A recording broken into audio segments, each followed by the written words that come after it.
Bienvenidos a la cuarta y última sesión de esta capacitación en línea, la medición del dióxido de carbono atmosférico desde el espacio en apoyo a los estudios relacionados con el clima. Mi nombre es Erika Podest y soy instructora con el programa de ARSET y también soy científica en el Laboratorio de Propulsión a Chorro de la NASA. La presentación de hoy fue armada y dictada por el Dr. John Lynn, profesor en el Departamento de Ciencias Atmosféricas de la Universidad de Utah. El material fue traducido al español por el equipo de ARSET y yo lo estaré presentando. Sin embargo, el Dr. Lynn estará contestando sus preguntas al final de esta sesión. Y esta positiva es para recordarles que esta es la última sesión de esta serie de 4 partes y la sesión de hoy trata sobre el uso de mediciones satelitales de CO2 para el estudio de las emisiones urbanas de carbono. ¿Por qué nos preocupan las zonas urbanas? En muchos sentidos, la población mundial ha superado un hito en este siglo en el que más de la mitad de las personas de todo el mundo residen en ciudades. En las ciudades se producen muchas emisiones de CO2 y las ciudades son responsables de importantes emisiones. Además, las ciudades por definición son lugares donde vive mucha gente y también hay muchas emisiones. Entonces, por lo tanto, hay problemas de calidad del aire y la concentración de personas significa que muchos seres humanos están expuestos a estos contaminantes. Y en muchos sentidos hay un vínculo entre la calidad del aire y el cambio climático que se está produciendo. En las ciudades es donde cambios importantes se pueden llevar a cabo y tener una diferencia significativa. Desde el punto de vista del vaso medio lleno, dado que las ciudades son responsables de tantas emisiones, también puede ser el lugar donde se produzcan muchas reducciones. Hay un destacado grupo de ciudades de todo el mundo llamado Ciudades C40. Este grupo ha elaborado un informe y ha hecho algunos análisis que indican que las acciones a nivel de ciudad por sí solas pueden dar lugar o causar muchas reducciones de carbono. Han calculado que las acciones de las ciudades por sí solas pueden alcanzar el 40% de los objetivos del Acuerdo de París en términos de reducción de carbono. Así que, aunque las ciudades son responsables de muchas emisiones, también pueden ser lugares donde se pueden producir muchas reducciones de las emisiones de carbono. Por ello, queremos entender las fuentes de carbono en las ciudades. Y como pueden ver en esta figura, estas incluyen las centrales eléctricas, los automóviles, las emisiones de los edificios y las casas y la aviación. Al mismo tiempo, nosotros como humanos exhalamos CO2. También la vegetación en las ciudades absorbe y libera CO2. La vegetación en las ciudades absorbe CO2 a través de la fotosíntesis y libera CO2 a través del proceso de respiración, por lo que existe una mezcla de diferentes fuentes que emiten o absorben CO2 de la atmósfera. Al mismo tiempo, la atmósfera mueve el CO2, lo mezcla. Existe una altura de mezcla que es indicativa de la altura en la que se produce, en la que se mezclan las diferentes emisiones. Eso define la altura a la que se diluyen las emisiones de la superficie, lo que es una consideración importante porque desde el punto de vista investigativo tomamos el CO2 observado en la atmósfera y tratamos de averiguar las fuentes de emisiones a partir de él. Para ello tenemos que entender cómo la atmósfera mueve el CO2, a qué profundidad se produce esa mezcla y lo que se desea es entonces utilizar la medición de CO2, ya sea en la atmósfera inferior o desde los satélites, para así entender las emisiones de las ciudades. Hay posibilidades de entender las emisiones en diferentes partes de las ciudades y también las emisiones de diferentes tipos de fuentes. Este es un ejemplo del reto que enfrentamos en esta área de investigación. Estas son algunas de las preguntas científicas claves que han motivado el trabajo del Dr. Lin en los últimos años. Una de ellas es, ¿cómo podemos utilizar las mediciones de CO2 para entender las emisiones en las ciudades? Como lo acabo de mencionar en la diapositiva anterior. En segundo lugar, una vez que hemos averiguado las emisiones de una ciudad, ¿cómo varían esas emisiones entre distintas ciudades? Las ciudades tienen características muy diferentes. ¿Cómo varían las emisiones entre ellas? Luego, pensando en la relación entre el carbono y la calidad del aire, ¿cómo pueden obtenerse co-beneficios en la reducción de las emisiones de carbono y la mejora de la calidad del aire? Si pensamos en fuentes como las de las emisiones de los vehículos, los gases de carbono de efecto invernadero se emiten junto con otros contaminantes como NOx, monóxido de carbono, PM2.5, etc. Existe la esperanza de que al reducir las emisiones de carbono también se pueda mejorar la calidad del aire. Esto se conoce como co-beneficios. Uno de los principales beneficios colaterales es la mejora de la calidad del aire con la reducción del carbono. Y todas estas son preguntas científicas claves que subyacen en gran parte el trabajo del Dr. Lin en la actualidad. Así que veamos cómo se están abordando algunas de esas preguntas en el lugar donde vive el Dr. Lin, que es la ciudad de Salt Lake, en el estado de Utah, en Estados Unidos. Les mostraré algunos ejemplos de estudios enfocados en la ciudad de Salt Lake. Y aquí vamos a poco acercarnos a la ciudad o al área de Salt Lake. Aquí estamos enfocados en los Estados Unidos. La zona de Salt Lake se encuentra en el centro de esta región que mostramos en el recuadro rojo y está en el norte del estado de Utah.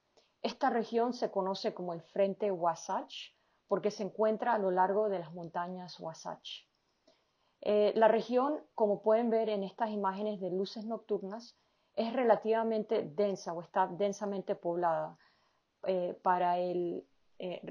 relativamente, ¿no? Dentro de la región del oeste de los Estados Unidos. Y aquí es donde reside el 80% de la población de Utah. La población de Utah ahora mismo es de unos 3 millones de habitantes, así que en realidad más de 2 millones de personas viven en esta área. En el centro se encuentra la ciudad de Salt Lake y los valles de Salt Lake. Una de las cosas de las que estamos bastante orgullosos en la zona de Salt Lake es que tiene una de las redes urbanas de CO2 más viejas, del monitoreo de CO2 más viejas de todo el mundo. La Universidad de Utah lleva midiendo el CO2 en esta zona urbana desde 2001, es decir, desde hace más de 20 años. Y esto fue iniciado por colegas del Dr. Lin del Departamento de Biología, y ahora el Dr. Lin ha asumido la responsabilidad y también ha ido ampliando la red a lo largo de los años. Los símbolos rojos en esta imagen son las ubicaciones de las mediciones de CO2. Hay una variedad de ellas en diferentes lugares y a diferentes alturas, incluyendo una en la cima de la montaña para medir el CO2 de fondo. También hay mediciones adquiridas desde un tren ligero, de las que hablaré más adelante. Ahora, un punto clave es que estas mediciones se realizan in situ, se miden cerca de la superficie. Más adelante hablaré sobre las diferencias entre este tipo de mediciones y las mediciones por satélite. Empezaré hablando de las mediciones de CO2 cerca del suelo. La idea aquí es tratar de entender y monitorear las emisiones del área urbana de Salt Lake y ver si hay cambios y luego entender por qué estas emisiones están cambiando. Con un registro tan largo, la pregunta importante que podemos responder es ¿cómo han cambiado las emisiones en la zona de Salt Lake? Es una pregunta muy simple, pero en realidad es raro tener los datos para tratar de responder tal pregunta. Lo que ven aquí son las observaciones a lo largo de muchos años en diferentes sitios del área de Salt Lake. O sea, tenemos la ciudad y los suburbios. Y cada uno de los códigos de 3 letras se refiere a una medición in situ y pueden ver su distribución en el mapa del centro. La estación más antigua es la que está ubicada en el campus de la Universidad de Utah, o denominado UOU. Los datos recolectados por esta estación los pueden ver en el gráfico de la parte superior derecha. Para entender las emisiones urbanas, tenemos que tener en cuenta el fondo o la línea de base, que es la línea negra en cada uno de los gráficos. Esta línea negra refleja las emisiones de las concentraciones atmosféricas en todo el mundo y fuera de la ciudad. Entonces se pueden ver algunas pequeñas variaciones y también una tendencia a incrementar a medida que el CO2 se va acumulando en todo el mundo. Para aislar lo que ocurre dentro de la ciudad, tenemos que restar la línea de base porque no queremos las contribuciones del resto del mundo, solo queremos centrarnos en la ciudad. Así que lo que queda son las zonas violetas. Si nos centramos en la zona violeta, eso refleja las emisiones de la ciudad. Las áreas violetas también indican que hay un ciclo estacional muy marcado. Las concentraciones son mayores en invierno y menores en verano, y esto se debe a varias razones. Una de ellas es que en invierno hay emisiones asociadas con la calefacción, por lo que las emisiones son mayores en invierno. Además, en verano es la época de crecimiento de la vegetación que absorbe parte del CO2 y reduce la concentración atmosférica de CO2. Recuerden lo que mencioné sobre la altura de mezcla y la profundidad de esta altura, que se llama la capa límite o boundary layer en inglés. Es ahí donde domina la mezcla de aire. Y esta capa límite es menos profunda y menos alta en invierno. Eso significa que para la misma cantidad de emisiones, las concentraciones se acumulan más. Estás concentrando las emisiones dentro de la capa menos profunda de la atmósfera. Y viceversa en verano, la mezcla es más profunda, por lo que se diluye la misma cantidad de emisiones en esa capa que tiene una mayor profundidad. Así que las concentraciones no son tan altas. Este patrón estacional de la profundidad de la mezcla, junto con los cambios en las emisiones y los flujos de la vegetación, es lo que está causando este patrón estacional tan distintivo. El patrón estacional es algo que contrasta entre el invierno y el verano, pero aún nos queda la pregunta, ¿cómo han cambiado las emisiones a lo largo de los años? Este es el análisis que ha hecho el Dr. Lin, cuyos resultados pueden ver en esta diapositiva para la estación de la Universidad de Utah, denominada UOU. Los gráficos de la parte inferior muestran las líneas de tendencia y lo que se ve es el exceso de CO2 sobre el fondo en función de los diferentes años. Si observan todo el año o solo el invierno o solo el verano, la tendencia es bastante plana para los años en esta ubicación. Eso significa que las emisiones probablemente no han cambiado mucho a lo largo de los años, porque la línea de tendencia es bastante plana. Y del mismo modo, si vemos una estación como esta de MUR, que está en el medio de la planicie del Salt Lake, también tiene una tendencia bastante plana. Lo interesante es ver los datos de la estación DBK en la parte suroeste del valle. En los primeros años esta área era muy rural y hoy en día es una combinación de rural a suburbio. Este sitio o esta estación comienza con un exceso de CO2 muy bajo pero hay una tendencia al incremento bastante clara. Hay un contraste entre lo que ocurre en los suburbios o las zonas rurales y lo que ocurre en el corazón del valle urbano, donde hay un desarrollo más maduro. Lo que creemos que está ocurriendo es que en el área urbana las emisiones por persona han bajado, porque en la zona de Salt Lake la población ha aumentado, pero el exceso de CO2 se ha mantenido bastante plano. El exceso de CO2 representa las emisiones totales de una población densa, por lo que creemos que las emisiones per cápita de la población han disminuido con el tiempo. Mientras que en la zona de DBK las emisiones per cápita están cambiando. Esto se debe a que se espera que los habitantes de los suburbios emitan más per cápita porque viven en casas más grandes y necesitan conducir distancias más largas para ir al trabajo y acceder a servicios. Estamos observando un contraste en las mediciones de CO2 en la atmósfera entre el núcleo urbano y los suburbios. Y este tipo de resultados han sido insinuados por personas que estudian la planificación urbana o datos socioeconómicos.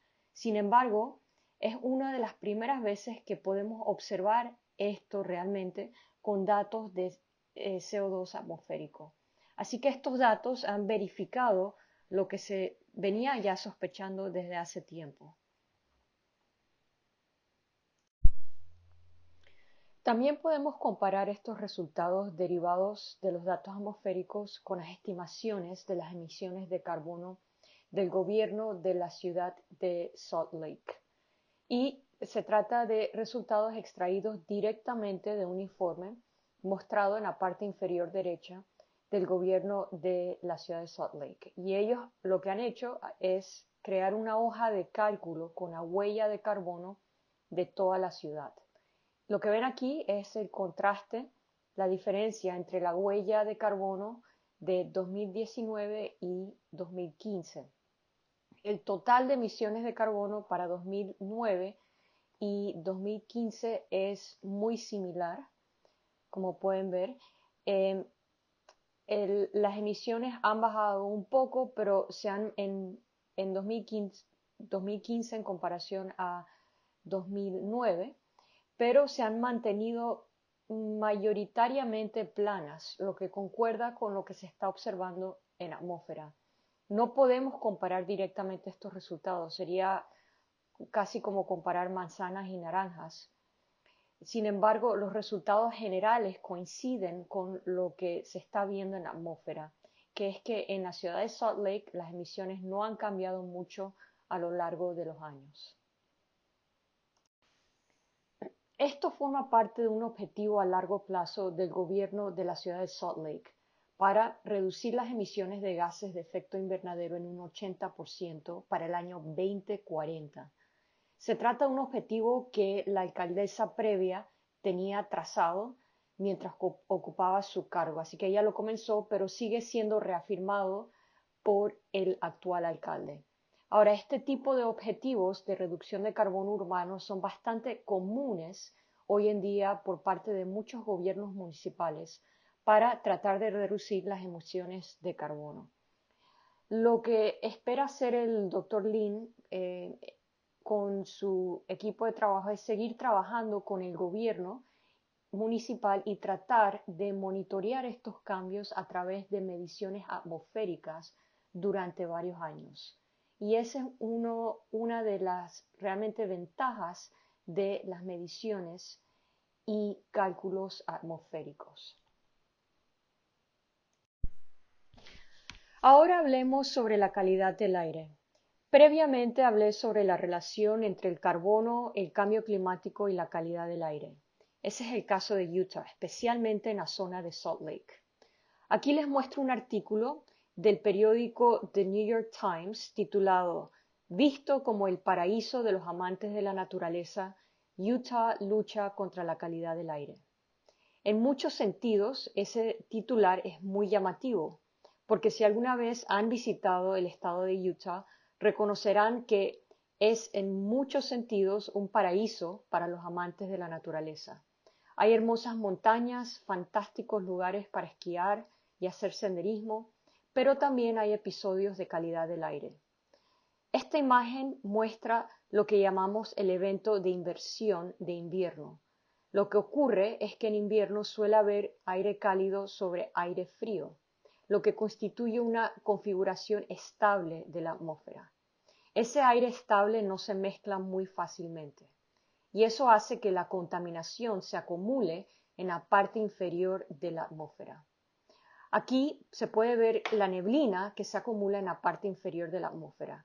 Y a veces la neblina se vuelve muy espesa de tal manera que los habitantes de la ciudad no pueden ver las hermosas montañas cercanas a la ciudad de Salt Lake. Y por supuesto, las montañas también ayudan a atrapar la contaminación. Durante estos episodios de contaminación del aire hay una mayor conciencia sobre el problema de la calidad del aire por parte de la población en general. Podemos observar señales muy fuertes de la acumulación y la imagen de la parte superior es el edificio donde se encuentra el laboratorio del Dr. Lin y donde se miden los gases de efecto invernadero como el CO2 y el metano, junto con los contaminantes de la calidad del aire como el monóxido de carbono o el NO y el NO2, cuya combinación se llama NOx, y luego también PM2.5. Los paneles muestran una covariación realmente fuerte entre los gases de efecto invernadero y los contaminantes relevantes para la calidad del aire. Cuando el CO2 aumenta, muchos de los demás contaminantes también aumentan. Veamos las líneas verticales sombreadas en gris. Esas indican los momentos en los que se produce una inversión, cuando el aire cálido se asienta sobre el aire frío, acumulando la contaminación dentro del valle de Salt Lake. En febrero de 2016 se produjo una larga inversión que duró aproximadamente una semana y se puede ver el CO2 incrementando durante ese periodo, acumulándose durante varios días, así como el metano y las otras especies de la calidad del aire. Lo que hacemos durante estas épocas es utilizar todo el valle de Salt Lake como una cámara de contaminación y observamos la acumulación de estos gases. Y a partir de ahí podemos entonces entender algo sobre las fuentes de emisión. Este tipo de análisis también puede ocurrir en otros momentos, como en este evento realmente único que todos vivimos, que fue el cierre por la pandemia de COVID al principio del 2020. Durante el cierre hubo un cambio importante en el comportamiento humano. Se condujo mucho menos, ya que las personas trabajaban desde casa y pudimos ver lo que ocurrió con la atmósfera. Esto es lo que vimos en el área de Salt Lake desde las estaciones de medición de CO2, aquí en esta diapositiva. Estos tres paneles son tres estaciones diferentes. El eje Y indica el exceso de CO2, este es el CO2 adicional sobre el fondo. El eje X indica la hora del día. En general, el exceso de CO2 es mayor durante la hora pico de tránsito de la mañana y esto se nota y baja durante el día y luego hay un pico secundario en la hora pico de tránsito de la tarde. Lo que hicimos fue delinear el año 2020 en negro contra el patrón de los años anteriores mostrados en violeta. La gráfica de la izquierda extrema es la estación UOU, la que está en la universidad, y la estación SUF es la que está en el medio. Y ambas indican un descenso en CO2 en 2020, lo que no fue una sorpresa.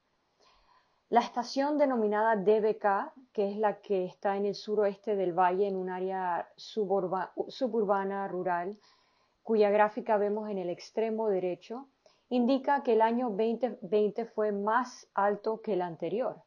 Y esta tendencia al incremento de las emisiones en esta estación en particular ha continuado más allá del 2020. Pero ¿qué pasó con la calidad del aire? Aquí pueden ver el mismo tipo de gráficos pero que en la diapositiva anterior, pero para el NO, el NO2, el ozono y PM2.5. En el caso del NO se observa un descenso muy rápido, lo que es de esperar porque el NO se emite desde los mofles de los autos. Es una de las principales fuentes de NO. El NO2 es un producto de la oxidación del NO y también se observa un descenso a lo largo del día de NO2. Al igual se observa un descenso de PM2.5. Curiosamente, con el ozono vemos un aumento. ¿Y a qué se debe esto? Creemos que se trata de la química atmosférica, ya que el NO reacciona con el ozono para formar NO2, especialmente en concentraciones muy altas de NO. Esto ocurre cerca de las carreteras y autopistas, donde hay una concentración muy pronunciada.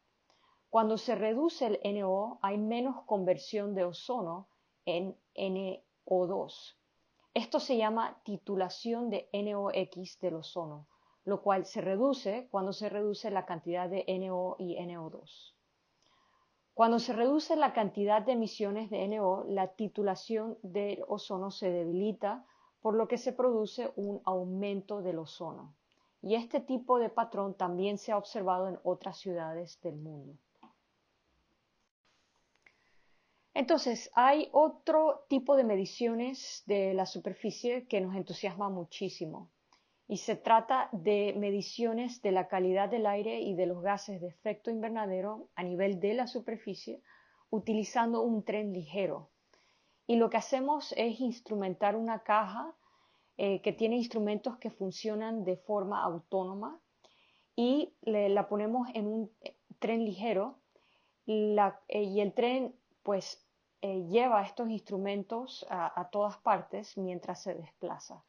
Así que el tren ligero forma parte del sistema de vías de las autoridades de tránsito del estado de Utah y es una parte importante del transporte público. Y lo mejor de todo es que se puede monitorear y caracterizar la contaminación y los gases de efecto invernadero a medida que el tren se desplaza por todas partes, por intersecciones y a lo largo de la ciudad. Y el instrumento obtiene patrones muy granulares de contaminación de gases de efecto invernadero que ayudan a entender lo que está ocurriendo con mucho más detalle. Y esta imagen es lo que se obtiene en términos de la distribución de CO2 que se puede observar por el tren ligero. Lo que ven en la imagen es un promedio de los datos en julio y agosto de 2015 y pueden ver varias líneas de transporte. Una va del aeropuerto a la ciudad, otra va de la universidad al centro de la ciudad, atravesando un corredor urbano y luego desplazándose hacia el suroeste, a través de los suburbios y hacia una zona rural. La altura de la barra indica también el nivel de CO2. Por lo tanto, hay dos indicadores del nivel de CO2, el color y la altura. En este patrón se pueden ver muchas cosas. En primer lugar, o en esta imagen se pueden ver muchas cosas. En primer lugar, se pueden ver las principales intersecciones, que son las zonas rojas e indican un alto nivel de CO2. También se puede ver un nivel de CO2 generalmente más alto en el centro de la ciudad. También se puede ver el cambio en CO2 a medida que el tren se desplaza a los suburbios. En realidad hay una disminución, así como una disminución a medida que se desplaza a elevaciones más altas, como la universidad, que está marcada por UOU, que son las siglas de la estación que se encuentra en la universidad. Pero la pregunta es, ¿cómo analizamos entonces estas mediciones de la superficie?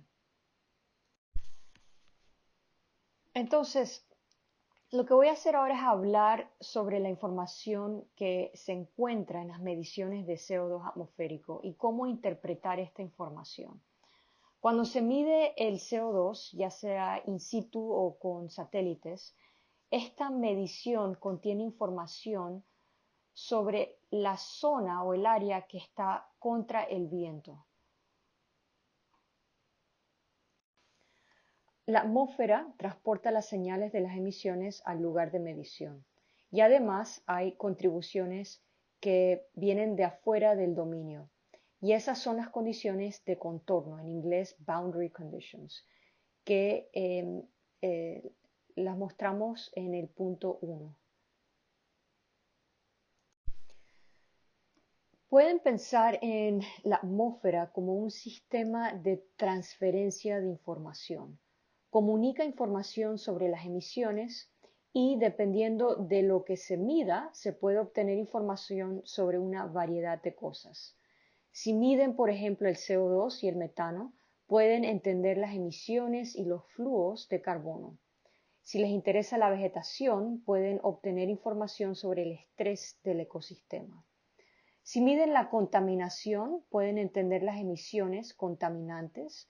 También pueden medir el vapor de agua o los isótopos del vapor de agua para intentar entender la hidrología. Para descifrar esta información que transporta la atmósfera, necesitan un modelo de la misma.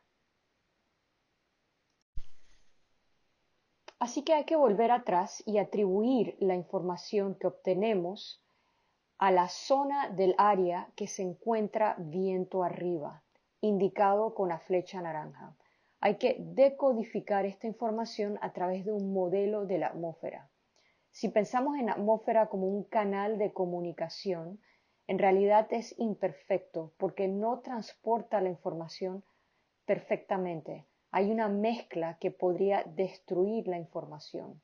Hay diferentes fuentes de emisiones y si la atmósfera se mezcla perfectamente, digamos de forma instantánea, entonces es prácticamente imposible regenerar la información sobre las fuentes individuales.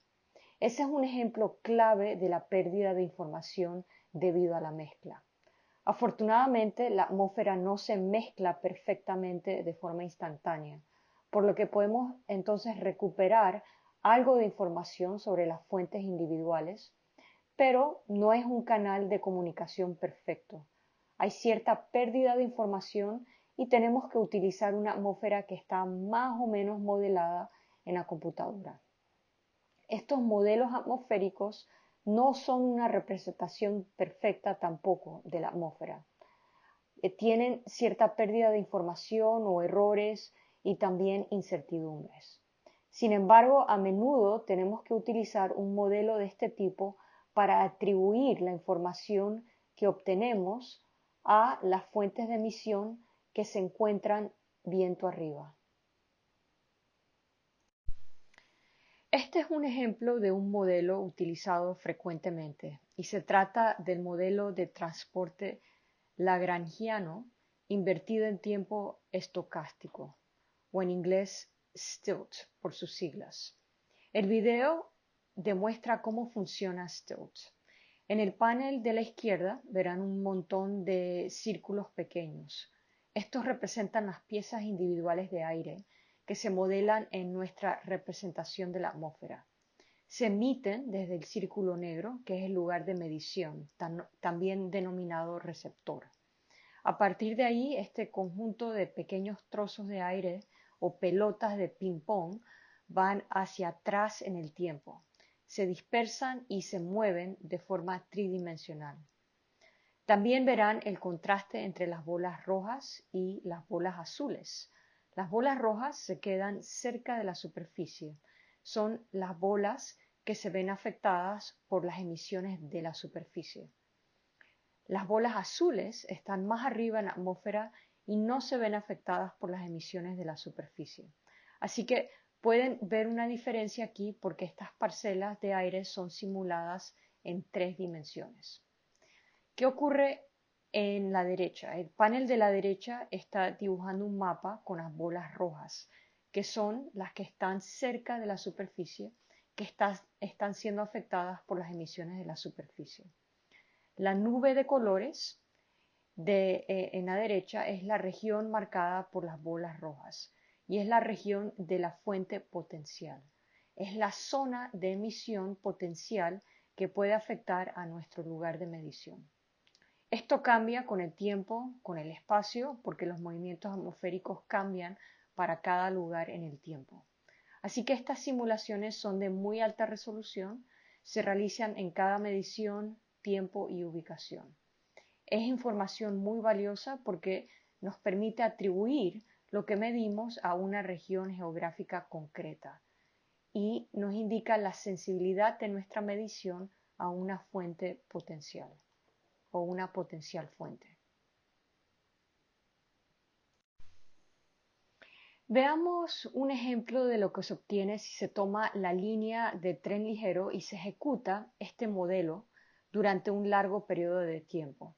El panel de la derecha muestra la región fuente identificada y esta región fuente tiene un nombre, la llamamos la huella atmosférica. Este tipo de información se vuelve realmente valiosa para interpretar la observación, ya sea la observación in situ o la observación por satélite. También se puede generar lo mismo para estaciones fijas. En el panel de la izquierda se puede ver una zona roja que indica que es una región de alta emisión. Es una región de alta sensibilidad a la fuente y se concentra alrededor de cada estación fija. Así que hay una diferencia entre las mediciones móviles y las de ubicaciones fijas, pero ambas proporcionan información sobre las emisiones urbanas. Si les interesa los detalles sobre cuánta información y qué tipo de información proporciona exactamente este ejemplo, este ejercicio, recomendamos que lean el artículo de Derek Malia para más detalles. En la segunda parte de esta presentación voy a hablar sobre las emisiones de carbono de diferentes ciudades alrededor del mundo. Así que vamos a salir del área de la ciudad de Salt Lake City y vamos a ver ciudades alrededor del mundo. Hasta el momento he hablado sobre datos e información in situ y de aquí en adelante voy a hablar sobre los datos satelitales. Entonces, nos enfrentamos a un problema fundamental cuando hablamos de intentar comprender las emisiones de carbono en todo el mundo, ya que en general carecemos de mediciones de CO2 de alta precisión en la mayoría de las ciudades.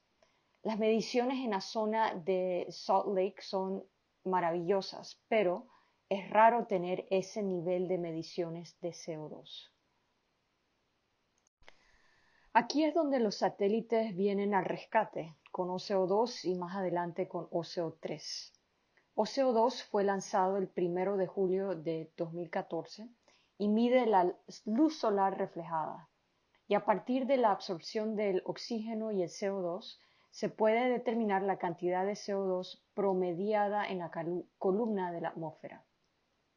En realidad es una concentración media, es un promedio del CO2 en toda la columna atmosférica, lo que es diferente a las mediciones que se llevan a cabo cerca de la superficie. Si están interesados en los detalles de cómo se llega desde la luz solar reflejada hasta el CO2 promediado en la columna, recomendamos la primera parte de esta capacitación por la doctora Vivian Payne. A continuación hablaré sobre algunas aplicaciones más de CO2 de la columna. Ahora, el CO2 de la columna se llama XCO2 y la X se refiere a la columna. Y veremos en las próximas diapositivas cómo se puede utilizar estos datos. Aquí tenemos una imagen de CO2 promediada por la columna o XCO2 procedente del satélite OCO2 y pueden ver la cobertura alrededor del mundo. Gracias a los satélites, la densidad y el número de mediciones en todo el mundo han aumentado en varias órdenes de magnitud. Hay mediciones sobre el océano y sobre la superficie terrestre y gracias a ello ahora tenemos la oportunidad de utilizar estos datos para estudiar las emisiones de las diferentes ciudades del mundo. Ahora, la cobertura no es perfecta pueden ver que las mediciones son adquiridas a lo largo de una pista bastante estrecha. Hay lagunas en los datos, en las adquisiciones, y estas son debido a nubes, áreas donde hay hielo y también en las latitudes más altas la cobertura no es tan densa. Sin embargo, teniendo en cuenta estas limitaciones, la cobertura es realmente amplia. Dada esa cobertura, podemos plantear la siguiente pregunta. ¿Cómo varían las emisiones entre ciudades? En este caso tenemos la ciudad de Atlanta, en el estado de Georgia, en Estados Unidos, en el panel izquierdo. Y esta es una ciudad típica norteamericana. Tiene una gran extensión y es menos densa en términos de densidad de población. Versus la ciudad que vemos en el panel derecho, que parece que es mucho más densa, y esa es la ciudad de Tokio. Entonces podemos preguntarnos si las ciudades más densas como Tokio, a la derecha, emiten menos carbono a la atmósfera per cápita. Esta pregunta ya ha sido analizada por personas que estudian datos socioeconómicos. Por ejemplo, este es un estudio clásico de 1989 en el que se analiza el consumo anual de gasolina per cápita en diferentes ciudades. El gráfico se basa en la densidad urbana y se puede ver la relación con las ciudades más densas, como Hong Kong, en el extremo derecho del eje X. En el gráfico de la derecha se repite un análisis similar en Estados Unidos.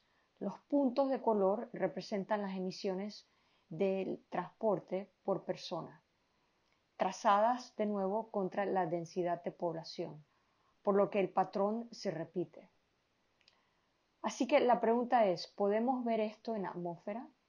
Ambos se construyen con datos socioeconómicos, lo que llamamos análisis de inventario. Los llamamos análisis de abajo hacia arriba, en inglés bottom up. ¿Podemos verlos en la atmósfera?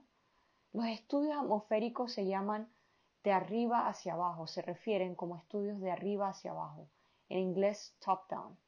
Y la pregunta es, ¿podemos hacer que las mediciones de arriba hacia abajo coincidan con las de abajo hacia arriba? Es ahí donde entran los satélites.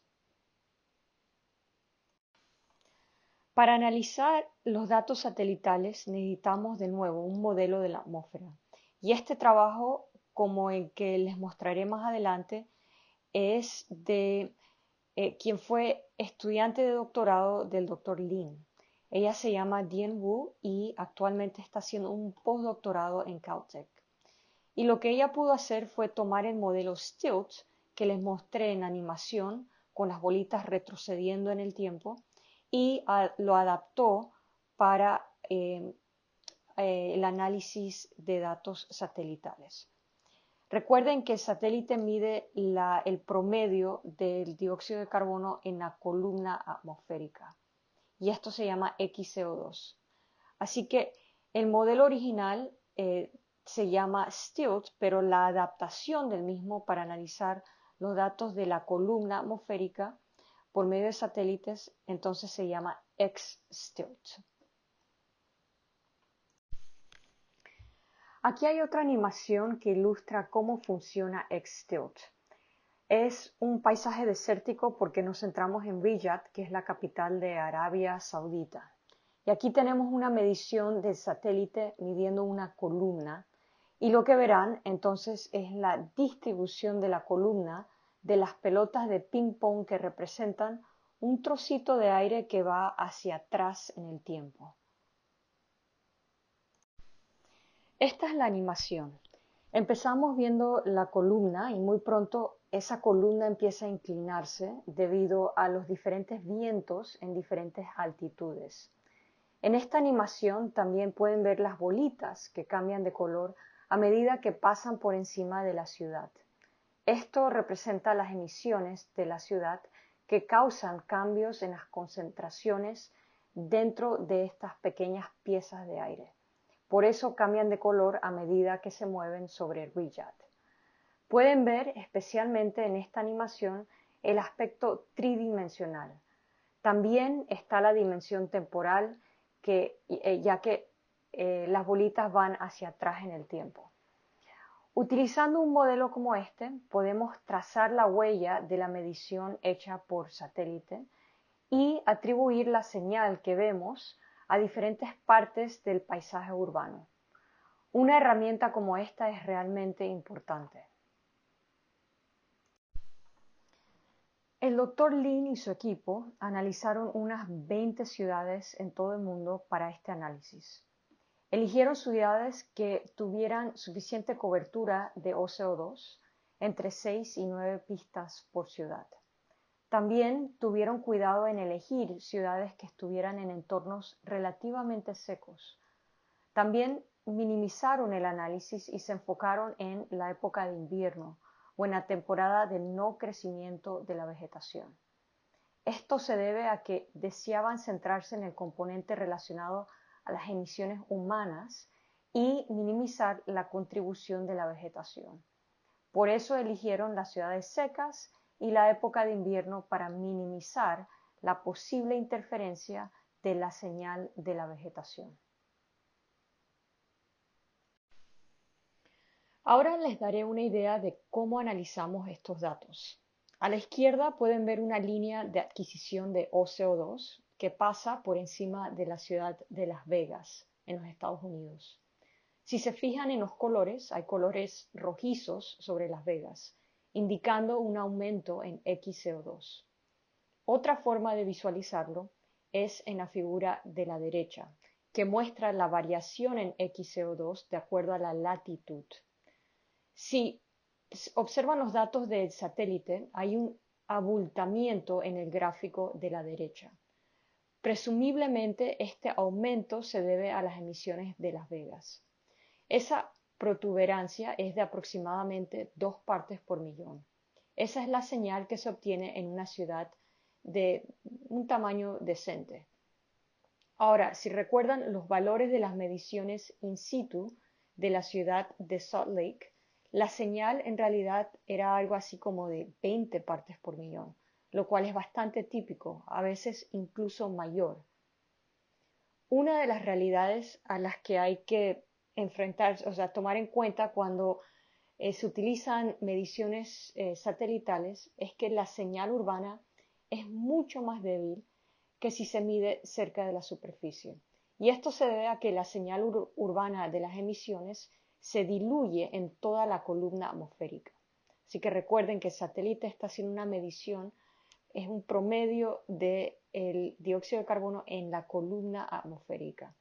Y por lo tanto, tenemos que aceptar que la señal urbana se diluye, ¿no?, en la columna atmosférica con los datos satelitales. Por eso los valores sobre áreas urbanas son menores a los valores directamente en la superficie, en áreas urbanas.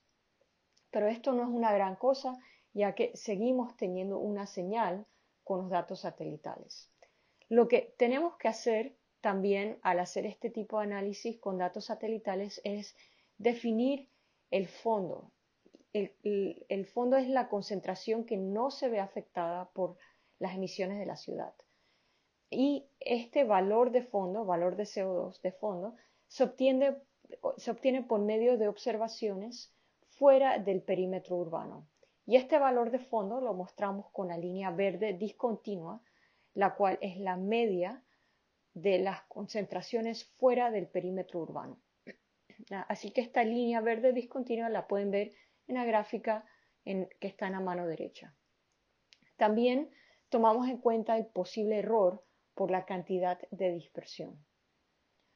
Pero ahora tenemos el fondo, tenemos el aumento, entonces restamos el fondo de los valores más altos y también integramos sobre la latitud. Es un poco como hablar del área bajo que se encuentra bajo el abultamiento que vemos en esa gráfica.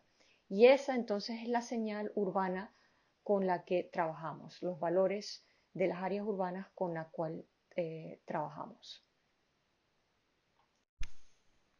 Ejecutamos el modelo XStilt para atribuir esa línea de adquisición de OCO2 a diferentes partes del paisaje urbano. Así que ejecutamos el modelo desde cada parte de la pista para ver la región de origen. Y esta es la región que cubre toda la pista de adquisición de OCO2. Y a continuación superponemos la región de origen con un mapa de población. Así que estamos intentando obtener las emisiones per cápita y por ello necesitamos saber cómo se distribuye la población. Entonces combinamos todo para calcular la cantidad resaltada en rojo en la parte inferior derecha. Lo que hicimos fue tomar el área bajo la curva, esa señal urbana, la dividimos por el valor de CO2 de la columna ponderado por la población e integrado por latitud, para así entonces obtener el valor de las emisiones per cápita. Entiendo que es algo difícil de seguir porque lo he explicado muy brevemente, pero si están interesados, recomendamos que lean la publicación de Dean, cuyo enlace pueden encontrar en la parte inferior derecha de esta diapositiva. Y esa publicación tiene o describe esta metodología con más detalle. Pero lo que tenemos ahora es una metodología para tomar los datos de satélite y entender las emisiones per cápita de las ciudades de todo el mundo.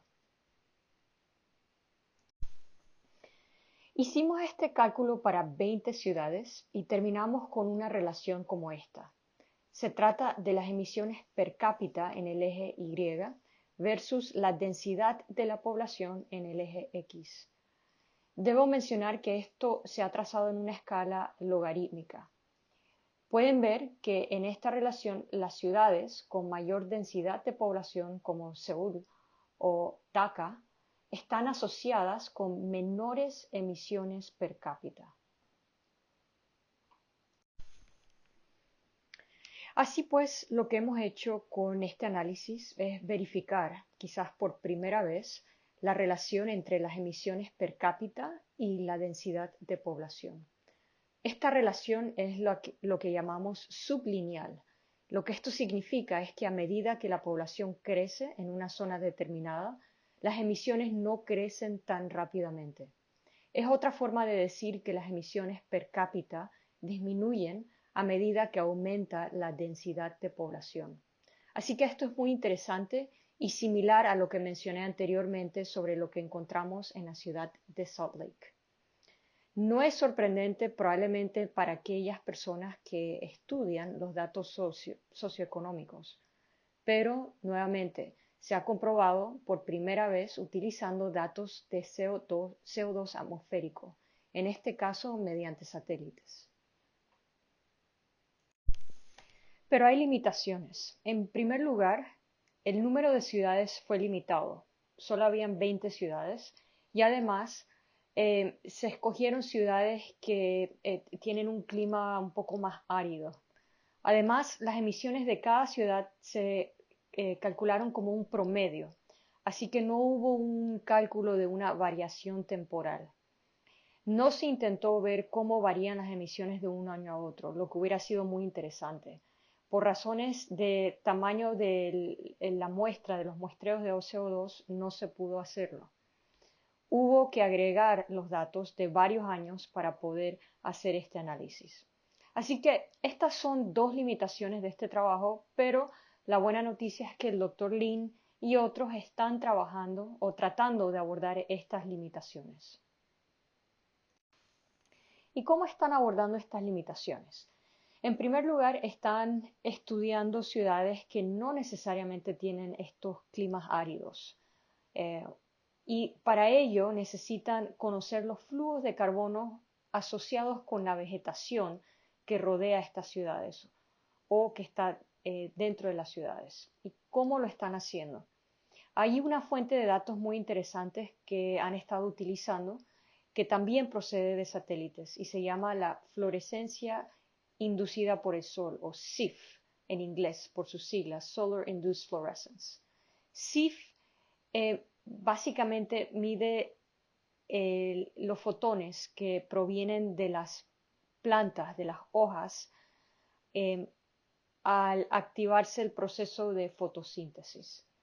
Y la fluorescencia SIF que se mide desde el espacio está estrechamente vinculada o vinculado a la fotosíntesis, y los trabajos de los últimos 10 años han demostrado que SIF es una muy buena aproximación a la fotosíntesis. Así que midiendo el SIF de las hojas desde el espacio, se obtiene un muy buen entendimiento y manejo del proceso de la fotosíntesis en las plantas, cuándo está ocurriendo este proceso y por cuánto tiempo. Y esta es otra fuente de información realmente valiosa que podemos obtener de satélites utilizar en este tipo de estudios para entender cuál es cómo influye el componente de vegetación en áreas urbanas o alrededor de áreas urbanas, en términos de la absorción del dióxido de carbono. Así que lo que se hizo fue usar SIF en un nuevo modelo de flujos de carbono biológico urbano. Ese modelo se llama SMRF y también es un trabajo de Dien Wu. Así que lo que Dien Wu hizo fue generar mapas como los que ven aquí, que son mapas de flujos biológicos en Europa. Y pueden ver que los mapas están centrados en dos ciudades en Europa. En la izquierda tenemos Londres y en la derecha tenemos París. Y si nos enfocamos en Londres, en la figura en la izquierda extrema, lo que vemos 4 mapas, ¿no? Entonces, el primero es un mapa de fotosíntesis en verde, el que le sigue es la respiración en marrón, luego tenemos NEE, el Net Ecosystem Exchange, el intercambio neto en el ecosistema, y luego tenemos las emisiones de CO2, las emisiones fósiles de CO2. Lo que esto significa es que a través del uso de SIF en un modelo como este, ahora tenemos un entendimiento de los flujos biológicos en las ciudades que no son tan secas. Londres y París no estaban entre las ciudades que fueron analizadas inicialmente, en parte debido a la señal al componente de vegetación. Estas ciudades tienen mucha vegetación. Sin embargo, ahora podemos hacerlo con SMRF y SIF en particular. Así que esa es la dirección en que las cosas se dirigen en términos de contabilizar los flujos de carbono biológico urbano con ayuda de satélites. Otro tipo de datos que son realmente interesantes son los que provienen de la misión OCO3. Esta misión se lanzó al espacio el 4 de mayo de 2019 y está en la Estación Espacial Internacional. Ahora, a diferencia de OCO2, OCO3 cuenta con un modo especial centrado o enfocado en las ciudades, y este modo es denominado el modo mapa de área instantánea o SAM. La forma en que funciona es que en lugar de adquirir una sola pista sobre una ciudad, puede adquirir múltiples pistas, esencialmente escaneando una ciudad entera. Y lo que ven aquí es la mega ciudad de Los Ángeles, que es una enorme zona urbana que cubre una región bastante amplia. OCO3, a través del modo SAM, puede escanear gran parte de la cuenca de Los Ángeles. Y esto permite acercarnos y alejarnos en diferentes partes de la ciudad. Y se puede obtener un solo valor representativo de las emisiones de toda una zona urbana, o también se pueden obtener valores de diferentes partes de la misma zona urbana. Así que este trabajo está en desarrollo y en las siguientes diapositivas les mostraré algunos de los resultados iniciales. Aquí tenemos un trabajo de un estudiante de doctorado, Dustin Rotin, quien también ejecutó XTILT y simuló XCO2 en la cuenca de Los Ángeles. Esta es una comparación entre las simulaciones con XTILT a la izquierda y los datos observados de OCO3 a la derecha. Y esto es de octubre de 2019. Hay muchas características diferentes que pueden ver. Tenemos la primera ubicación que se encuentra tierra adentro. La segunda ubicación está en el centro de la ciudad de Los Ángeles y la tercera ubicación se encuentra en la costa.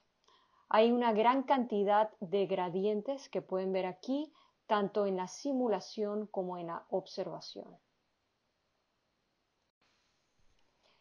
Entonces, lo que tenemos aquí es otro patrón observado en la parte inferior derecha. Es una adquisición un poco más de una semana más tarde que la de la parte superior derecha, ¿no? Entonces, lo que llama la atención, aquí nuevamente tenemos una comparación entre observación y simulación, eh, de una observación más o menos una semana más tarde. Y lo que pues llama la atención aquí es la similitud entre el patrón simulado y el observado en la parte inferior, ¿no? Pero cuando vemos la parte superior, notamos que hay diferencias en los patrones entre lo simulado y lo observado. Y se puede ver que la señal es más débil en la observación inferior que en la superior. Y creemos que esto se debe a la meteorología, ya que podemos ver visualmente la diferencia entre una semana y otra. Esto señala la importancia de utilizar un modelo u observaciones atmosféricas del tiempo para tratar de interpretar estos datos. Así que estos son resultados muy interesantes en cuanto al uso del modo SAM para las observaciones de ciudades y creemos que habrán muchos más resultados interesantes en el futuro gracias a la combinación de OCO2 y OCO3. Para terminar, el doctor Lin quisiera darle las gracias a su grupo de investigación y también a los miembros honorarios de su grupo de investigación que aparecen aquí en esta foto. También él quisiera agradecer a las numerosas fuentes de apoyo que su grupo ha recibido a lo largo de los años para llevar a cabo este trabajo. Y para aquellos interesados en obtener más detalles sobre el material que fue presentado hoy, aquí hay una lista de referencias de las publicaciones más relevantes y recientes. Y para aquellos que tengan alguna pregunta sobre el material de hoy, por favor no duden en contactar al Dr. John Lin por medio del email que ven aquí en esta diapositiva. También les recordamos que la grabación y la presentación de hoy la podrán acceder por medio de la página de esta capacitación. Muchísimas gracias a todos. Ok, y con eso entonces vamos a comenzar la sesión de preguntas y respuestas. Quisiera recordarles a todos que todo el material lo podrán acceder por medio de la página de esta capacitación, y a eso me refiero a las grabaciones, a las presentaciones en formato PDF. Igual estaremos poniendo las preguntas y respuestas y también quisiera mencionar que hay una tarea asociada con esta capacitación. La tarea la podrán acceder en línea por medio del enlace a esta capacitación. La podrán acceder el lunes y la fecha de entrega de esa tarea será el 23 de junio, el jueves 23 de junio. Así que con eso comenzamos pues la sesión de preguntas y respuestas. El doctor Lin lastimosamente no puede estar con nosotros en estos momentos, pero en su representación está Dustin Rothstein, quien es el estudiante de doctorado que ha estado trabajando con el doctor Lin y cuyo trabajo pues vieron al final de la presentación. Así que ya hemos estado recolectando algunas de sus preguntas y las hemos estado em, escribiendo en este documento que hemos compartido con ustedes. También en línea tenemos otros miembros del equipo de OCO para contestar cualquier pregunta relevante tal vez al material que se presentó en algunas de las otras sesiones. Así que tenemos a Karen Ewan, tenemos a Vivian Payne en línea también. Ok, entonces lo que vamos a hacer es que voy a comenzar con la primera pregunta. Y por favor, escriban sus preguntas en la ventana de questions, si tienen preguntas adicionales a las que ya están aquí. Primera pregunta, ¿qué instrumental o qué instrumento y qué metodología utilizan para medir el dióxido de carbono en Utah? Entonces, Dustin ya nos ha respondido esta pregunta y la hemos traducido. Y él indica que el modelo STILT está construido a partir del código de HighSplit. STILT incorpora un enfoque diferente para modelar la turbulencia a través de un proceso de Markov. Además, perdón, disculpe, estoy leyendo la respuesta equivocada. Em, Comenzamos nuevamente. La pregunta número 1 y la respuesta asociada a esa pregunta es que la Universidad de Utah tiene varias redes y sistemas de observación en el valle.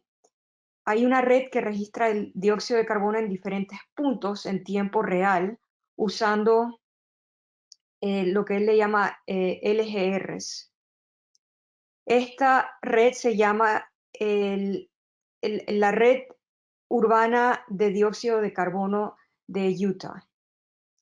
Y además hay mediciones movibles usando equipos similares. Esta estación de observación está albergada en el tren ligero local y los datos están disponibles en intervalos de 5 minutos.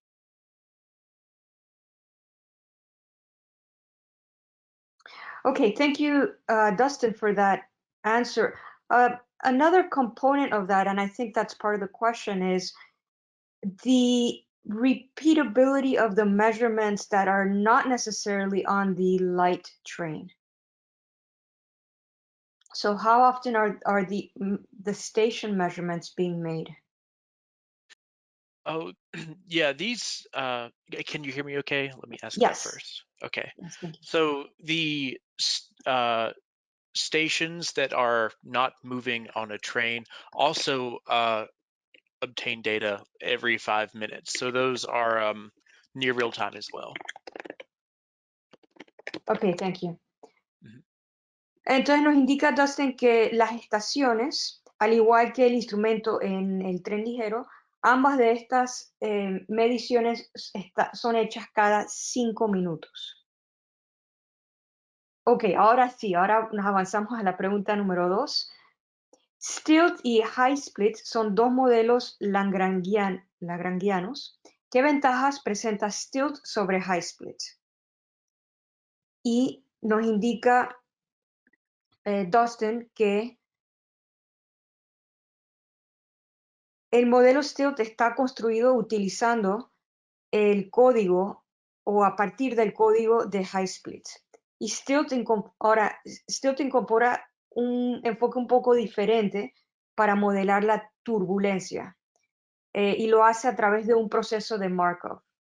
Además de eso, STILT se usa para producir lo que llama huellas de influencia específicas de las interacciones de la superficie con la atmósfera relacionadas con las influencias o la influencia que tiene el viento en una ubicación de receptor.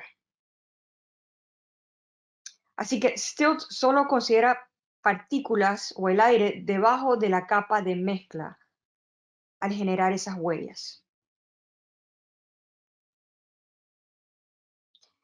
Entonces, también indica que para producir estas huellas solo con high split es algo difícil.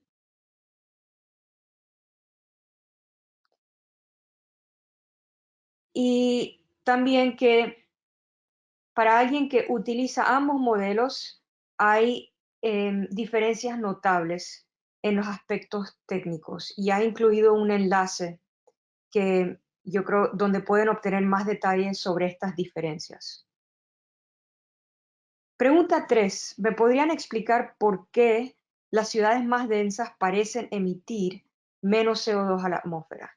So question number 3, can you explain why denser cities seem to emit less CO2 into the atmosphere? Yeah. From space, often what we see, and even from surface observations, what we see are signals from the transportation sector. That tends to be a really strong signal, and we can see those daily patterns. When you have a denser city, those tend to be less drivable because of the density and therefore more walkable. So you're starting to bring down one of the major sources of emissions in those more dense cities.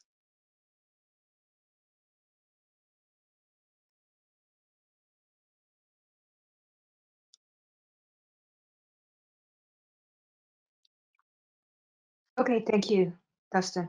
Nos indica que las observaciones desde el espacio y en la superficie del dióxido de carbono están principalmente relacionadas a las señales de transporte, a las emisiones por los vehículos. Entonces, las ciudades más densas son, digamos, menos manejables, más, son, invitan más a que uno camine o tome transporte público en vez de manejar. Y por eso se ve una reducción en la fuente de emisiones en las ciudades que son más densas, principalmente por el uso de vehículos que es menor o disminuye. Ok, seguimos a la siguiente pregunta, la número 4. ¿Se utilizan otros modelos como AirMod con datos de OCO2 y OCO3? AirMod sí dispone de un modelo meteorológico. Okay, question number 4. Are you using other models like AirMod with data from OCO2 and OCO3? AirMod has a meteorological model. So what we use at the University of Utah and other groups we've worked with tend to be X-Stilt, because we can provide the X-Stilt model with high resolution meteorology. And then we also use, well, we don't at the U, but other groups use WRF-Chem as a forward modeling option. I have not used AirMod, and it's been a long time since I've thought about AirMod, but I think it uses a Gaussian model or a puff model, and we tend to steer away from those just because we have the computational power to really incorporate the mixing from the atmosphere and some high resolution components that you might otherwise lose from other models that may be more simplified.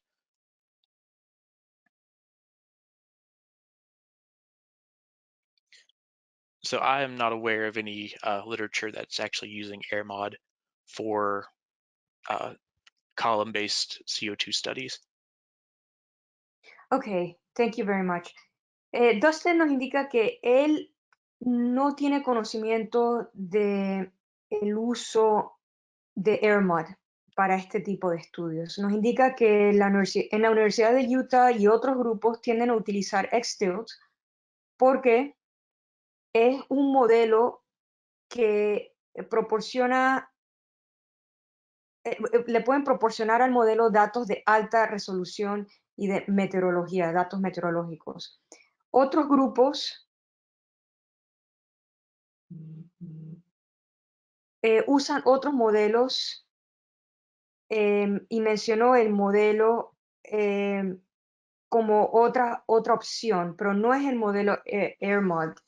Dice que él personalmente no ha usado AirMod, que hasta donde él tiene entendido, este modelo AirMod usa una metodología eh, eh, Gaussiana y que ellos o él y su grupo tratan de no utilizar este tipo de metodologías porque realmente tienen la capacidad computacional para correr o ejecutar algo como el modelo XTilt,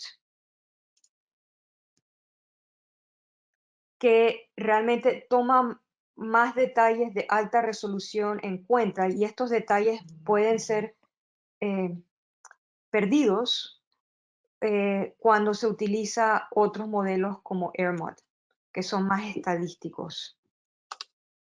Así que espero que eso haya respondido la pregunta. Seguimos a la número 5. ¿Por qué al analizar la información satelital observamos que la concentración de NO2 se mantiene mayoritariamente sobre el casco urbano y en cambio el SO2 se dispersa en las afueras del propio casco urbano? So this is a great question, number 5. Why, when analyzing satellite data, do we observe that the concentration of NO2 is maintained mostly over the urban area, while SO2 is dispersed in the outskirts of the urban area? This is starting to get out of my wheelhouse, so I will ask if there's another panelist that may want to answer this, because I don't work I with can take that NO2 and one. SO2. Okay. Yes, please go Sure, ahead, Dustin. Vivian. I'm gonna assume that you mean CO2 and not SO2, but I think the answer to the question is about the lifetime of the different gases. So NO2 reacts quickly with other things in the atmosphere and it has a very short lifetime. So you tend to see NO2 close to the source, while CO2, possibly SO2, are less reactive than NO2. So you would see more evidence of the gas that had been transported.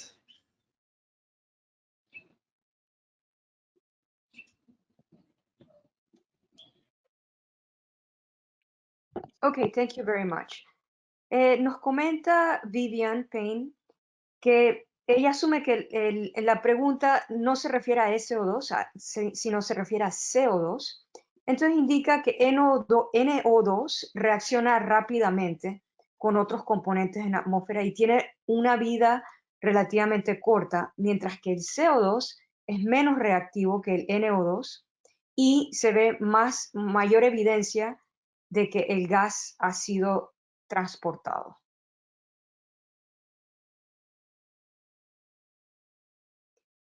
Ok, la siguiente pregunta, la número 6. ¿Qué nivel de granularidad existen en la monitorización de ciudades del mundo con el modo SAM? ¿Se podría identificar fuentes de contaminación significativas? Por ejemplo, en una ciudad costera con un puerto comercial y o turístico, ¿podrían identificarse los episodios más contaminantes? Okay, question number 6. What level of granularity exists in monitoring cities around the world with the SAM mode? Could significant pollution sources be identified? So for example, in a coastal city with a commercial and or tourist port, could the most polluting events be identified? Yeah, that's actually a really good question, So, and it is. Oh, someone else going to say something? Okay. No, please go ahead, Dustin. Okay.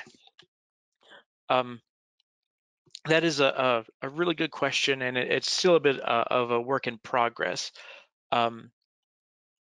Right now, what we're able to determine is that for certain sectors that are strong sources of CO2, using just about 5 or 6 SAMs that are aggregated together, we can actually, in a meaningful way, measure and correctly scale emissions from the transportation sector, the power generation sector, and then the manufacturing sector when there are large manufacturing related point sources. As far as being able to put a limit on just how well we can pin down intra-city rather than inner city, but within the city itself, how well we can pin this down, that really comes down to the geography of the city. You know, these large areas, are they more like point sources or are they more like area sources? And it also comes down to how many observations from OCO3 we can actually get over these cities. Right now, for a larger city like Los Angeles, it's looking fairly promising. I've actually have a preprint that's in the process of peer review where I've started constraining this very question to see how many observations we will need. So far for larger cities, it looks promising that we can get into at least quadrants of a larger urban area and get some meaningful information on that scale.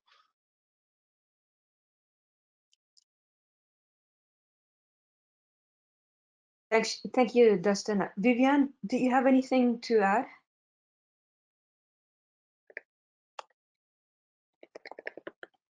I might just add there's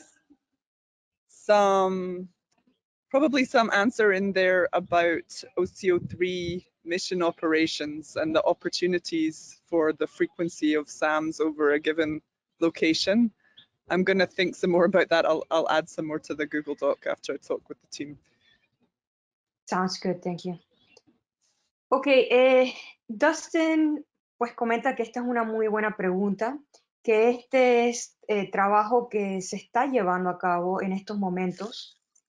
Y lo que pueden determinar en estos momentos es que para ciertos sectores que son fuertes fuentes de CO2, se utilizan alrededor de 5 o 6 SAMs, o sea, adquisiciones en el modo SAM agregadas para poder en una forma significativa medir las emisiones por los diferentes sectores, que incluye el sector energético, el sector manufacturero, especialmente cuando hay grandes fuentes puntuales. Ahora, en cuanto a poner un límite a lo que podemos precisar dentro de una ciudad, eso depende de la geografía de la ciudad. Si se trata de fuentes puntuales o de áreas. Y todo depende también de la cantidad de observaciones que se puedan obtener en esas ciudades. Dice que en el caso de Los Ángeles es es muy prometedor, que él en estos momentos está trabajando en una publicación en que analiza específicamente esto, el número de observaciones necesarias, y que ha determinado que para las ciudades más grandes es muy prometedor el uso de los datos de OCO3. Y Vivian añadió que ella añadirá unos enlaces, unas referencias a esta pregunta sobre el uso de estos datos para diferentes ciudades.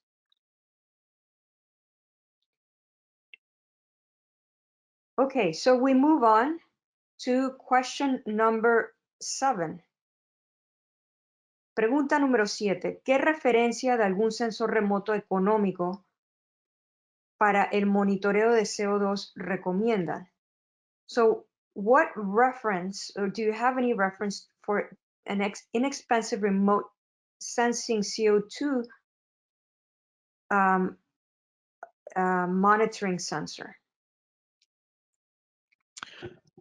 Um,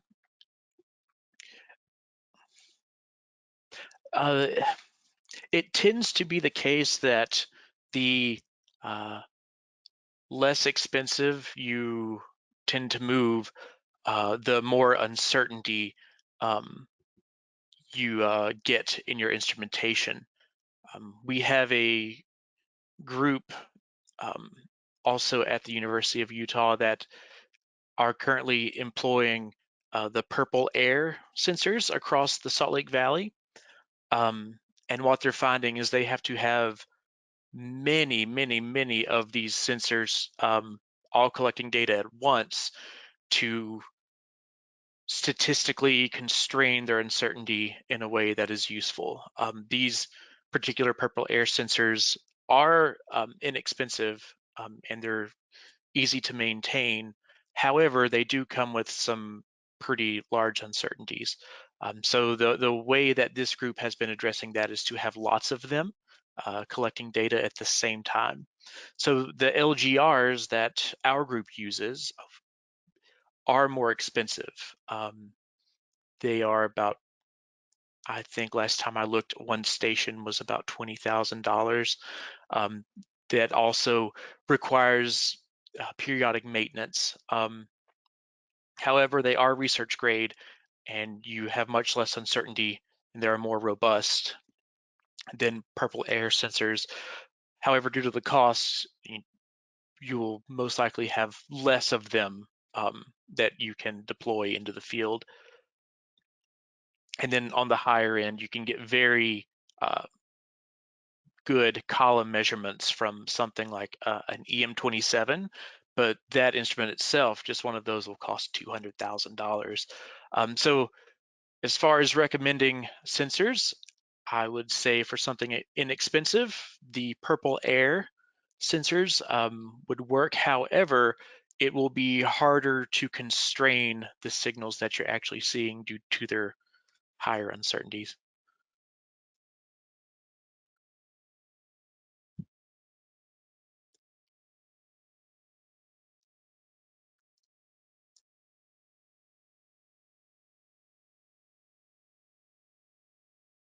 Ok, thank you.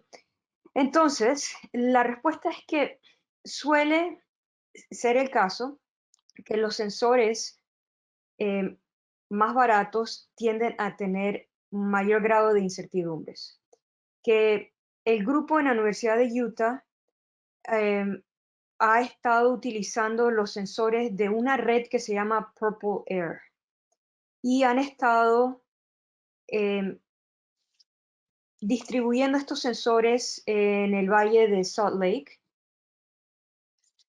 y lo que han encontrado es que necesitan muchos sensores para poder recolectar datos, continuamente, para recolectar datos que sean significativos. Estos sensores tienden a ser económicos y relativamente fáciles de mantener, pero tienen una incertidumbre bastante alta. Y lo que se hace en este caso es que pues se utilizan muchos sensores para tratar de reducir esa incertidumbre en la medición. Ahora, los otros sensores más caros que se llaman LGR, una de esas estaciones cuesta como $20,000 y requiere un mantenimiento periódico, pero son sensores ya digamos, de grado científico con muchas menos incertidumbres.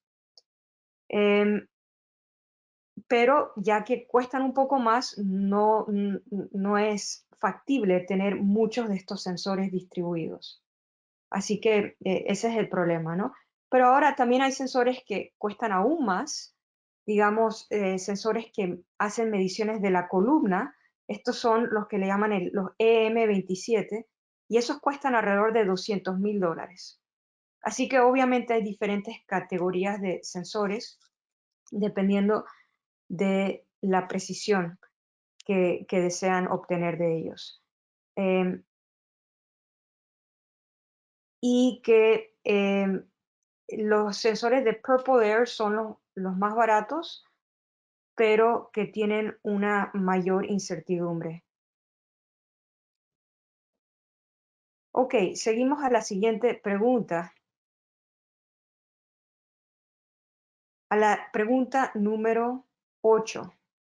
¿Es fructífero usar métodos de inversión bayesianos en relación a la metodología STILT? Question number 8. Is it fruitful to use Bayesian inversion methods in relation to the STILT methodology? Yeah, so STILT, when it generates these influence footprints, that output, that array of values in the footprint is your forward model in your inversion equation. So it easily lends itself to creating a readily usable value in your Bayesian inversion equation. What we have found, since our group has done a lot of work with the surface networks, when you look at surface data with CO2 measurements and you apply a Bayesian inversion, because at the surface you have larger signals, you get a decent amount of correction. Here in the valley, we see corrections from inversions that we expect, and it produces pretty good results. When you apply these inversions at the urban scale with column data, it becomes harder to always get a correction from your Bayesian inversion. So what we've noticed using Los Angeles as a test case is that our errors in our prior emissions, so our emissions inventories, we have to have our prior errors well constrained. So if we have any sort of mismatched or poorly located large point sources, that will cause problems for us. We also have to have our meteorology that we're using. So I usually use the HRRR data set, which is US only as far as what it covers, but it's a high resolution 3-kilometer data set. And as long as our transport errors and our prior emission errors are well constrained, we can get meaningful corrections from a Bayesian inversion. And the reason why we have to really focus more so on these uncertainties in column space is because we go from having a signal from a surface monitoring station that could be 20 ppm from traffic. Well, that gets attenuated as we move to the column. So our nice strong signal at the surface may only be 1 or 2 ppm in the column. So having a lot of background noise with a small signal in column space requires you to have generally well-constrained uncertainties in your Bayesian inversion. Once you've met that criteria, you can get meaningful corrections for sometimes sector-specific emissions for larger cities, such as Los Angeles.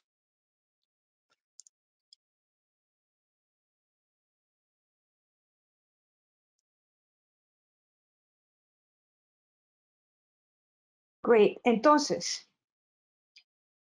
nos indica Dustin que cuando STILT genera esas huellas, ese conjunto de huellas en el forward model, en el modelo, perdón, ese conjunto de huellas es el forward model en la inversión, en la ecuación de inversión.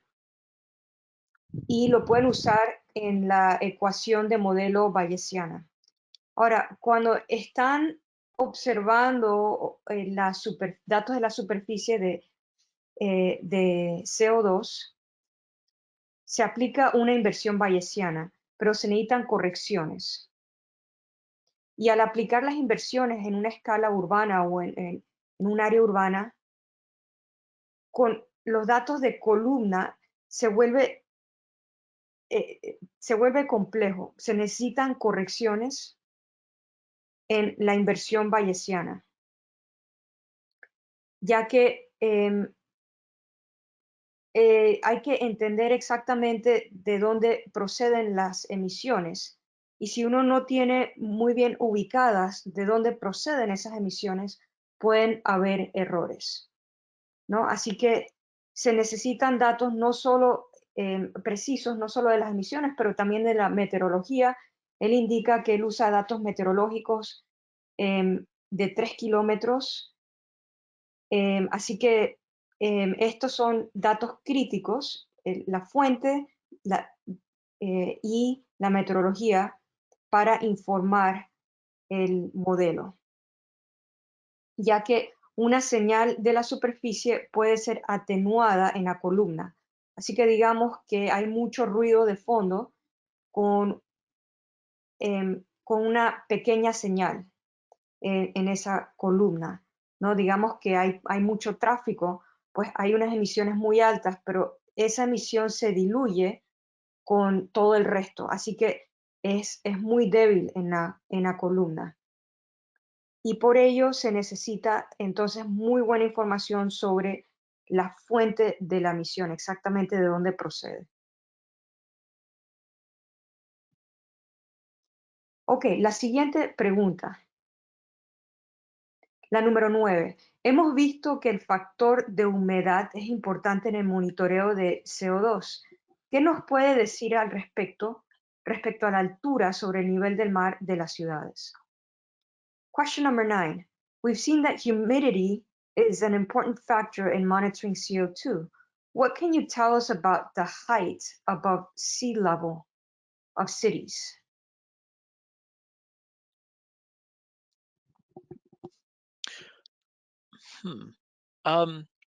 Interesting question. So my expertise lies in satellite observations. I will give an answer from kind of a satellite perspective, and then I will hand this off to another panelist who may have more experience dealing with the hands-on aspects of surface-based measurements in regards to humidity. From a satellite perspective, the height of or the elevation above sea level of a particular city does not matter as much to the satellite as long as there's no drastic changes in elevation. For example, measurements over Denver aren't much of an issue because even though it's, you know, the mile-high city, it's fairly level, so there's not much of an effect on the observations at that altitude. However, as far as humidity is concerned, clouds will completely block observations from OCO2, OCO3. Similarly, if we look at OCO3 SAMs over Hawaii, even on days where there aren't really many clouds, and there's lots of days with clouds in Hawaii, but what tends to happen is the drastic change from sea level to large mountains in Hawaii that actually cause some issues in SAMs when we're collecting data. The biggest drivers of the effects of both humidity and altitude really just boil down to where you are in regards to your regional climate. So Salt Lake City is a nice place to be because there's not a lot of humidity, and in the valley itself, there's not a big change in topography. If you look at some cities closer to the equator that are more tropical, it is very difficult to get any information, even though they are coastal cities and near sea level. It is very difficult to get any good SAMs there because there's always cloud cover. I don't know if another panelist may have more input into this.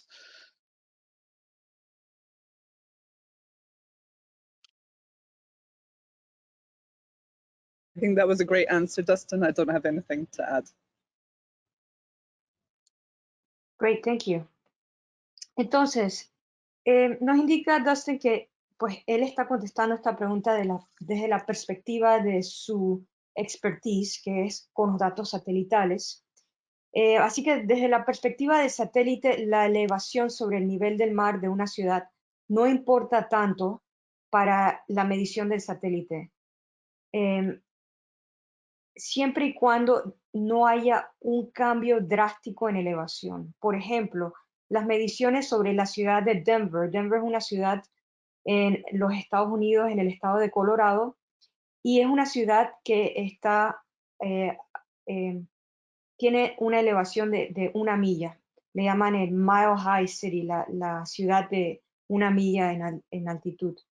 Entonces, que en el caso de esta ciudad realmente no han enfrentado problemas con las mediciones porque la ciudad realmente está en un valle, está en una altitud, en una elevación bastante alta, pero en un área que es plana. Así que esto no tiene un efecto en la observación, esa elevación. El problema son las nubes. Por ejemplo, OCO3 ha recolectado observaciones con el modo SAM sobre Hawái, aún en días donde no hay muchas nubes, pero algunas veces ese cambio, Hawái tiene cambios muy drásticos en una distancia muy corta, y que algunas veces ese cambio que se ve entre la costa y la montaña puede causar ciertos problemas con los datos. Pero dice que lo más importante es en dónde está ubicada la ciudad, si es en un lugar plano, que en el caso de Salt Lake realmente está en una planicie donde no hay unos cambios drásticos en topografía. Pero hay otras ciudades, digamos, cerca del Ecuador, donde es difícil obtener datos que no estén cubiertos por nubes.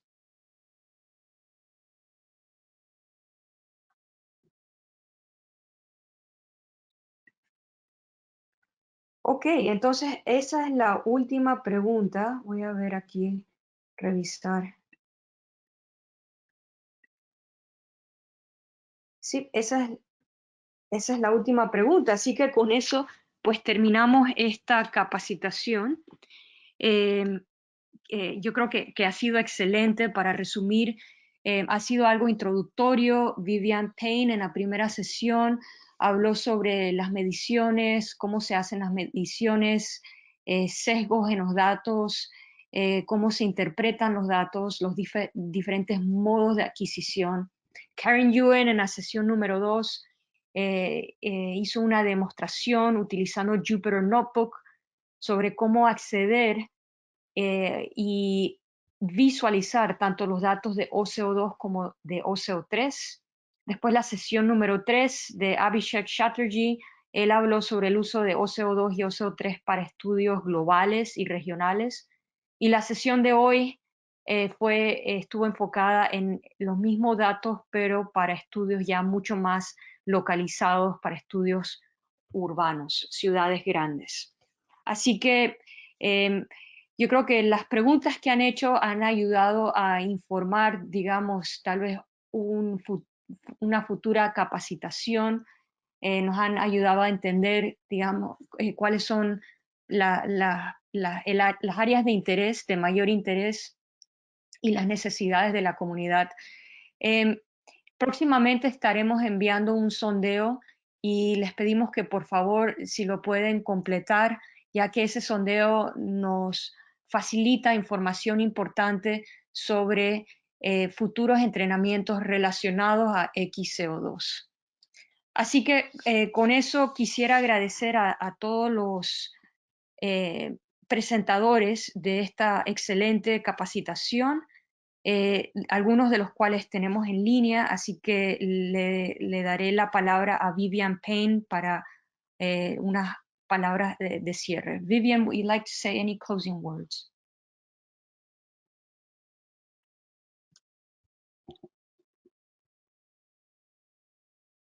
I'd just like to say thank you so much to all the participants for your participation, for your great questions.